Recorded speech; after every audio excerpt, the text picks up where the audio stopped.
Student, welcome to your YouTube channel the radical classes 2.0। आज हम discuss कर रहे हैं कि एमएससी प्रीवियस का एक टॉपिक, और एमएससी प्रीवियस के टॉपिक के साथ साथ हम एमएससी प्रीवियस का थोड़ा सिलेबस भी क्या करते हैं, इंट्रोड्यूस करते हैं। देखिए, एमएससी प्रीवियस में आपका जो सिलेबस आता है, मेनली एमएससी प्रीवियस का जो सिलेबस आता है, केमिस्ट्री डिपार्टमेंट की मैं बात करूं, उसमें आपके कितने पेपर लगते हैं वो हम डिस्कस करते हैं। नंबर 1 आपका पेपर लगता है, वो लगता है आपका इनऑर्गेनिक केमिस्ट्री। Inorganic chemistry. दूसरा जो पेपर लगता है आपका, वो पेपर लगता है आपका ऑर्गेनिक केमिस्ट्री। कौन सा पेपर लगता है? Organic chemistry. And third number लगता है आपका फिजिकल केमिस्ट्री।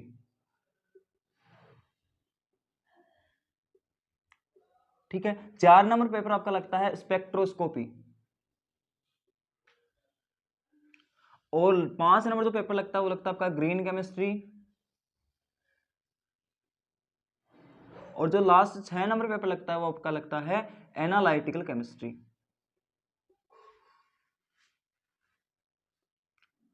मेनली आपके 6 पेपर लगते हैं एमएससी प्रीवियस के अंदर, और इन्हीं के बारे में हम आगे डिस्कस करेंगे। ये जो तीनों पेपर होते हैं वो 100 नंबर के होते हैं, 100 to 100 मार्क के होते हैं। और ये जो बाकी के तीनों पेपर हैं ये 50-50 नंबर के होते हैं। क्लियर? तो ऐसे अपना जो पेपर का सिलेबस है, वो पेपर का जो सब्जेक्ट है, सब्जेक्ट वाइज हम डिस्कस करेंगे। तो आज मैं डिस्कस कर रहा हूँ आपका ऑर्गेनिक केमिस्ट्री का, मान लो, ठीक है, या फिर स्पेक्ट्रोस्कोपी का पार्ट मान लो।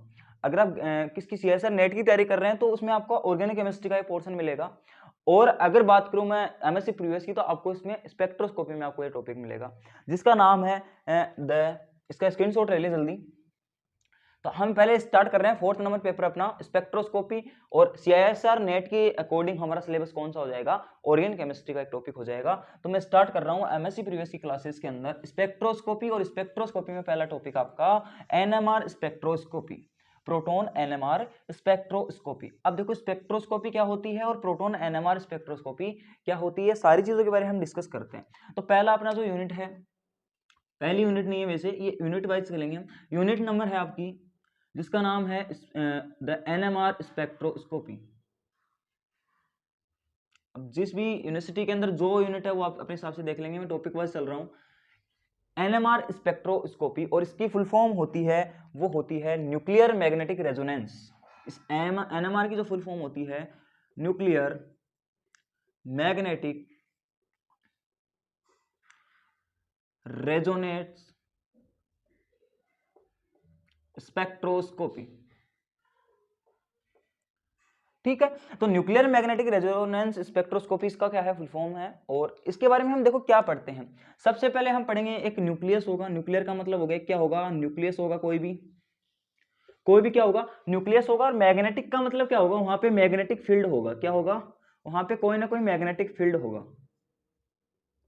और रेजोनेंस का मतलब है, आपको पता ही है, रेजोनेंस क्या करता है? स्टेबल बनाता है किसी भी कंपाउंड को या इसको। और इसी रेजोनेंस का मतलब होता है स्पिन, ये बोल सकते हैं, या फिर साइक्लाइजेशन। और साइक्लाइजेशन और स्पिन किसका होगा? इलेक्ट्रॉन्स का होगा।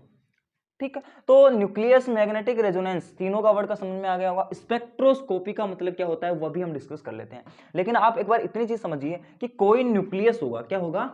कोई न्यूक्लियस होगा। जब उस पे हम क्या फील्ड, क्या अप्लाई करेंगे? अपना मैग्नेटिक फील्ड अप्लाई करेंगे बेटा।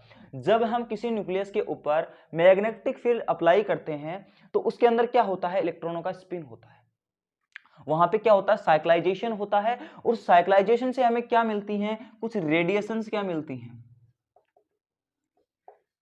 कुछ रेडिएशंस क्या होती हैं? इमिट होती हैं। और इन्हीं इमिट होने वाली रेडिएशन से हमें क्या प्राप्त होते हैं? कुछ सिग्नल्स प्राप्त होते हैं। अब ये सिग्नल क्या होता है, इसके बारे में हम डिस्कस करते हैं। कुछ हमें क्या मिलते हैं? सिग्नल्स मिलते हैं। और इन्हीं सिग्नल्स, यही सिग्नल्स हमें किसकी फॉर्म में मिलते हैं? स्पेक्ट्रा की फॉर्म में मिलते हैं। और इस स्पेक्ट्रा, इस स्पेक्ट्रा को क्या बोल देते हैं हम? इस स्पेक्ट्रा की जो स्टडी होती है, इस स्पेक्ट्रा की जो स्टडी होती है वो क्या होती है? आपकी स्पेक्ट्रोस्कोपी। यानी अगर हम किसी भी कंपाउंड या मॉलिक्यूल के ऊपर कोई भी रेडिएशन डालते हैं, ठीक है, ईएमआर रेडिएशन डालते हैं, इलेक्ट्रोमैग्नेटिक रेडिएशन जब डालते हैं, तो अब जब भी वो डालेंगे तो हमें क्या मिलेंगे? कुछ रेडिएशंस इमिट होके मिलेंगी। और उन रेडिएशंस की किसकी फॉर्म में होती है? सिग्नल्स की फॉर्म में होती है।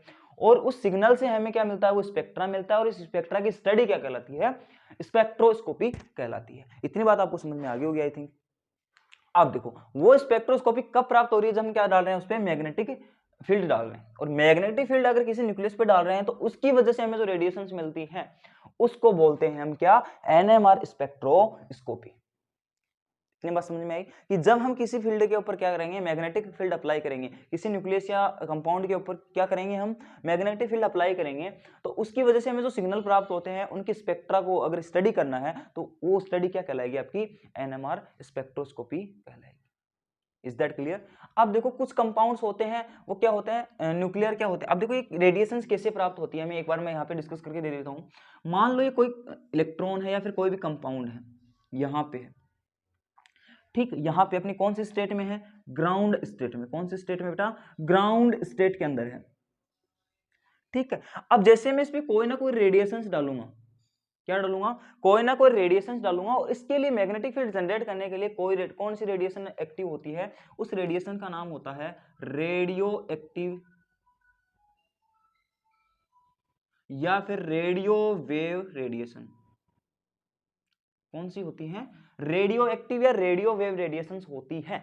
और जब ये रेडिएशंस इस पे क्या की जाती है, इंसिडेंट करवाई जाती है, जब इसमें इंसिडेंट करवाई जाएंगी तो अपनी क्या बना लेता है कि एक्साइटेड स्टेट बना लेता है, यहाँ पे इसकी एक्साइटेड स्टेट बन जाती है। अगर कोई ये बोल रहा है ना कि एक्साइटेड स्टेट पहले से होती है, तो वो क्या है, गलत है बेटा, ये सरासर गलत है कि एक्साइटेड स्टेट पहले से होती है, नहीं होती। कोई ना कोई कंपाउंड या इलेक्ट्रॉन जब एक्साइटेड स्टेट में जाता है ना, तब फॉर्म होती है आपकी एक्साइटेड स्टेट। इसका मतलब मैं आपको एक एग्जांपल से भी समझा दूंगा। तो ये इलेक्ट्रॉन कहाँ जाएगा, अपनी एक्साइटेड स्टेट के अंदर जाएगा, ठीक है। अब जब ये एक्साइटेड स्टेट में जाएगा तो कुछ टाइम के लिए वहां रुकता है, और वापस कहाँ आएगा, नीचे आएगा। वापस कहाँ आएगा, और नीचे आएगा, तो वापस उसी रेडिएशन को क्या करेगा, ये इमिट करेगा, यानी रेडियो वेव को ही क्या करेगा, वापस इमिट करेगा। समझ गए मेरी बात को। और ये रेडियो वेव जो सिग्नल्स है, सॉरी, रेडियो वेव जो रेडिएशन है, ये किसकी फॉर्म में प्राप्त होती है, हमें सिग्नल्स की फॉर्म में प्राप्त होती है। इसलिए हमें वो सिग्नल्स प्राप्त होते हैं, और उस सिग्नल्स की स्टडी किसकी फॉर्म में होती है, स्पेक्ट्रा की फॉर्म में होती है। और स्पेक्ट्रा की स्टडी को क्या बोल देते हैं हम, एनएमआर स्पेक्ट्रोस्कोपी। एक्चुअल में क्या होता है, इसका मैं एग्जांपल देता हूं। जैसे भी आप क्या बनाते हो, घर पे पॉपकॉर्न बनाते हो, तो जैसे उस पॉपकॉर्न को आप किस पे रखते हो, जो मक्का का दाना होता है उसको किस पे रखते हो, हाँ, तवे पर रखते हो। और तवे पर रखने के बाद में जब वो नीचे से वो हीट देते हो, जब उसको नीचे से हीट देते हो तो वो क्या करता है, उछलता है। सेम कंडीशन यहीं पे होती है, सेम कंडीशन यहीं पे होती है। ये इलेक्ट्रॉन है या फिर कोई भी क्या है, कंपाउंड या मॉलिक्यूल है, जब इसको या फिर कोई एटम है, इसके ऊपर जैसे ही क्या डालेंगे, एनर्जी यानी रेडियो वेव, क्या डालेंगे, एनर्जी डालेंगे as a form of radio wave, तो ये क्या करेगा, इसकी एनर्जी को क्या करेगा, एब्जॉर्ब करके अपने एक्साइटेड स्टेट क्रिएट कर लेगा, और ऊपर उछलेगा। ऊपर उछलेगा तो उस जो लेवल पे जा रहा है ना, जिस लेवल पे जा रहा है उस लेवल को बोल देंगे एक्साइटेड लेवल। इतनी बात समझ में आ गई। अब देखा होगा आपने, पॉपकॉर्न थोड़ी देर बाद में वापस नीचे आ जाता है, जैसे वो ठंडा होता है तो क्या जाता है, नीचे आ जाता है। इसका मतलब जैसे ही उसकी एनर्जी निकली है, जब वो ठंडा हुआ, इसका मतलब उसका जो टेम्परेचर है, जो हीट है, वो क्या होगी, इमिट होगी। तो जैसे ही उसकी एनर्जी और हीट इमिट होती है तो वापस कहां आ जाता है, वो अपनी ग्राउंड स्टेट में आ जाता है। ठंडा होने के बाद में वापस उसी तवे के ऊपर गिर जाता है। यही होता है। तो सेम कंडीशन वही है, जैसे ये ऊपर जाएगा तो क्या होगा, अपनी एक्साइटेड स्टेट क्रिएट करेगा, और एक्साइटेड स्टेट इसने क्रिएट कर ली तो कुछ टाइम के लिए क्रिएट कर पाएगा। जैसे ही एनर्जी क्या होगी, इमिट होगी, तो वापस कहां जाएगा, अपनी ग्राउंड स्टेट में आ जाएगा। और जो एनर्जी इमिट हुई है वो सेम किसकी फॉर्म में होती है, अगर हमने रेडियो वेव डाली है तो रेडियो वेव की फॉर्म में इमिट होती है। और वही रेडियो वेव जो इमिट हुई है, वही एनर्जी जो रेडियो वेव की फॉर्म में इमिट हुई है, उससे हमें क्या प्राप्त होते हैं, सिग्नल्स प्राप्त होते हैं, जिनको बोलते हैं रेडियो एक्टिव सिग्नल्स या एनएमआर सिग्नल्स। हो गई बात क्लियर। तो ये अपना बेसिक्स था कुछ एनएमआर स्पेक्ट्रोस्कोपी का, और यही बेसिक्स आगे पूरे कंप्लीट थ्योरी के अंदर आपका चलेगा। आपसे केमिकल शिफ्ट पढ़ लेना, आपसे सिग्नल निकालना पढ़ लेना, हर जगह कहाँ पे यही काम में आएगी, ठीक है। कपलिंग कांस्टेंट वगैरह पढ़ लेना, सारी चीजें भी पढ़ोगे ना, है ना, तो सारी चीजों में यही काम में आएगा। पूरा आपका जो प्रिंसिपल है वो यही है। आप देखो कुछ आगे और स्टेप में पढ़ते हैं कि सर क्या हर एक मॉलिक्यूल या हर एक एटम या फिर हर एक इलेक्ट्रॉन क्या, सॉरी, हर एक न्यूक्लियस क्या अपना रेडियो वेव एक्टिव होता है, या NMR एक्टिव होता है, तो सर उसी की भी हम डिस्कस कर लेते हैं कि सर हर एक नहीं होता है, कुछ होते हैं और कुछ नहीं होते हैं। जो होते हैं उनके बारे में डिस्कस करते हैं और जो नहीं होते हैं उनके बारे में भी हमें डिस्कस कर लेते हैं। तो चलो देखते हैं। देखो जो अपना NMR एक्टिव है वो कौन कौन है, ठीक है, और NMR इनएक्टिव कौन कौन है, उन दोनों के बारे में भी हम डिस्कस कर लेते हैं अभी। चलो, तो NMR एक्टिव जो एलिमेंट होते हैं या जो मॉलिक्यूल होते हैं, न्यूक्लियस होते हैं, उनके अंदर देखो एक आपको याद में रखना होगा नंबर फर्स्ट, NMR एक्टिव।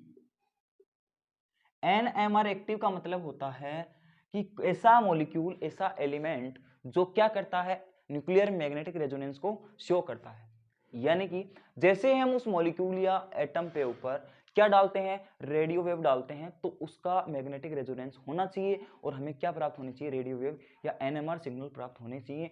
तो अगर ऐसा हो रहा है तो वो क्या है, NMR एक्टिव है। अब इसके लिए क्या कंडीशन है वो हम देख लेते हैं कि if the atomic number of molecule, atomic number of element,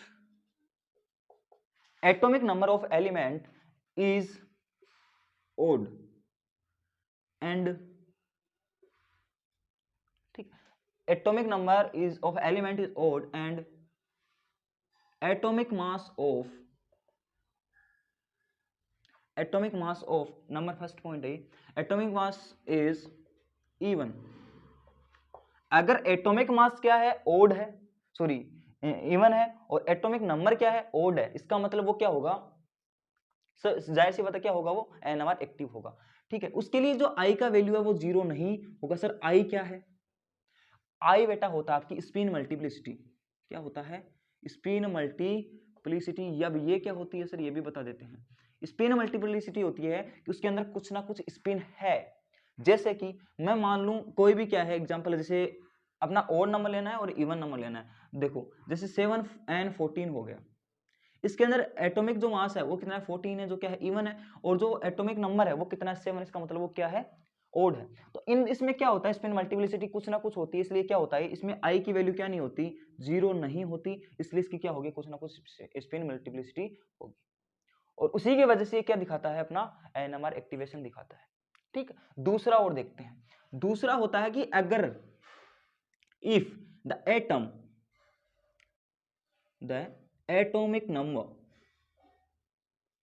atomic number is even and atomic mass is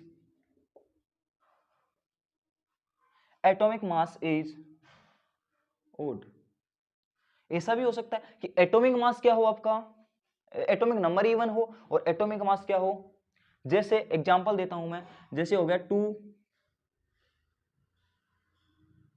जैसे इसी का ले लेते हैं हम 6C13, 6C13 कार्बन का जो 13 वाला प्रूफ है, 13 वाला क्या है, कॉम्प्लेक्स सॉरी जो है अपना आइसोटोप है, वो क्या करता है, आइसोटोप है, वो क्या करता है, क्या दिखाता है, इसके लिए I की वैल्यू क्या नहीं होती, 0 नहीं होती, इसलिए क्या होता है, NMR एक्टिव होता है। अब कार्बन 6 to 12 नहीं कर देना, क्योंकि वहां पे दोनों इवन है, इसका मतलब वो एक्टिव नहीं होगा। आगे वाले वही डिस्कस करते हैं। अगर तीनों क्या हो, ओड हो, अगर दोनों क्या हो, ओड हो, इफ द, चलो ऊपर लिख देता हूं मैं इसको यहाँ पे। तीसरा कंडीशन क्या है, एटॉमिक नंबर भी क्या हो, एटॉमिक नंबर भी क्या हो, ओड हो, या फिर एटॉमिक मास भी क्या हो, ओड हो।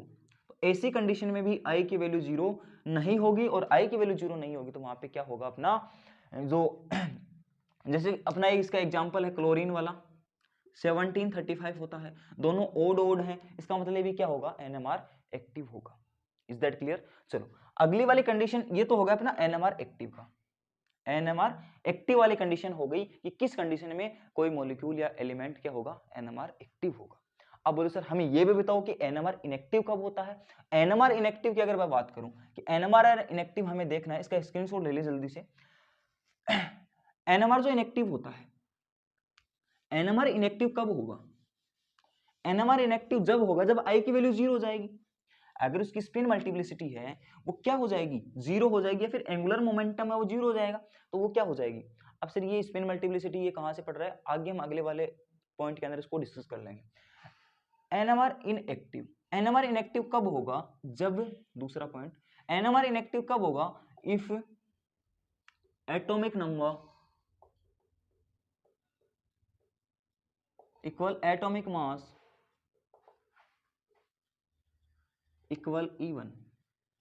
अगर दोनों क्या हो, इवन हो, तो क्या हो जाएगा, वो आई की वैल्यू वहां पे बेटा आपका 0 हो जाएगा, और आई की वैल्यू 0 होती है वो क्या हो जाएगा, एनएमआर इनएक्टिव हो जाएगा।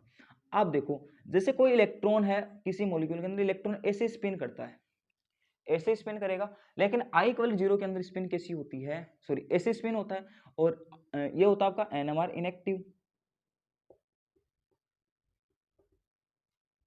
जो क्या कर देते हैं, प्लस हाफ और माइनस हाफ दोनों की क्या कर देते हैं, इसको कैंसिल कर देते हैं, इसलिए आई की वैल्यू कितनी आ जाती है, 0 आ जाती है। ऐसी कंडीशन होती है। लेकिन जब एक्टिव होता है उसमें कैसे इलेक्ट्रॉन होते हैं, या तो ऐसे होंगे या फिर कैसे इलेक्ट्रॉन होंगे, ऐसे इलेक्ट्रॉन होंगे, जैसे या तो प्लस हाफ आ जाएगा या फिर माइनस हाफ आ जाएगा। तो इसके लिए आई की वैल्यू क्या नहीं होगी, 0 नहीं होगी। और इसका एग्जाम्पल मैं आपको बताऊं तो सिंपल सा एग्जाम्पल है कार्बन 16 2 या फिर 8 ऑक्सीजन 16, ये दोनों किसके एग्जाम्पल है, एनएमआर इनएक्टिव कंडीशन के एग्जाम्पल है। Is that clear? तो ये भी आपको समझ में आएगा कि स्पिन मल्टीप्लिसिटी कैसी होगी, आई की वैल्यू 0 कैसी हुई, जब दोनों की क्या हो, डायरेक्शन अपोजिट हो, तो दोनों का जो एंगुलर मोमेंटम है वो दोनों क्या हो जाएंगे, कैंसिल हो जाएंगे, और आई की जो रिजल्टेंट आएगा वो कितना जाएगा, 0। लेकिन इसके अंदर क्या होता है, एक डायरेक्शन में क्या लग रहा है, एंगुलर मोमेंटम लग रहा है, तो उसकी वजह से कोई ना कोई मैग्नेटिक फील्ड तो क्या होगा, जनरेट होगा ही, इंड्यूस्ड मैग्नेटिक फील्ड बोलते हैं जिसको, ठीक है। तो उसकी वजह से कुछ ना कुछ जनरेट होगा, उससे क्या होगा, हमें रेडिएशन मिलेंगी, उस रेडिएशन की वजह से हमें क्या मिलेंगे, सिग्नल मिलेंगे। वो आगे हम अभी डिस्कस कर लेते हैं। देखो उसी हम प्रिंसिपल को अब देखते हैं।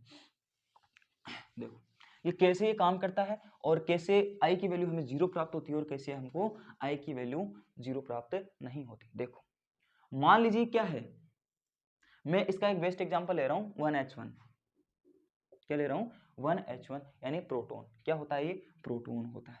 अब इस प्रोटॉन के अंदर क्या होता है, देखो प्रोटॉन के अंदर जब मैं क्या डालूंगा, इस पे एक्सटर्नल मैग्नेटिक फील्ड, यहां से लिख देता हूं external magnetic field, external magnetic field.